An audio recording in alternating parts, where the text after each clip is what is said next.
ọlọ́pàá tó yìnbọn pa aráàlú ti há o. bọ́rọ̀ táwọn ọlọ́pàá ìpínlẹ̀ Rivers ń sọ bá jẹ́ òótọ́, àìpẹ́ yìí ni wọ́n máa fojú ọlọ́pàá kan tó yìnbọn pa olóògbé Ọláfúrò Peterside balẹ̀-ẹjọ́ kó lè lọ káwọ́ pọ̀nyìn rojọ́ lórí ẹ̀sùn ìwà ọ̀daràn tí wọ́n fi kàn án.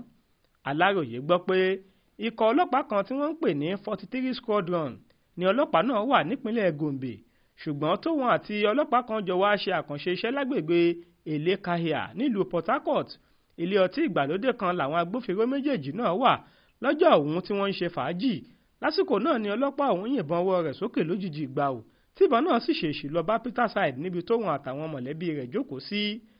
Gbalaja ni ọmọkùnrin yìí ṣubú lulẹ̀ tí ẹ̀jẹ̀ sì ń dà gidi lára rẹ̀. Lójú ẹsẹ̀ ni wọ́n ti sáré gbé e lọ sí ọsibítù aládàáni kan tó wà lágbègbè náà.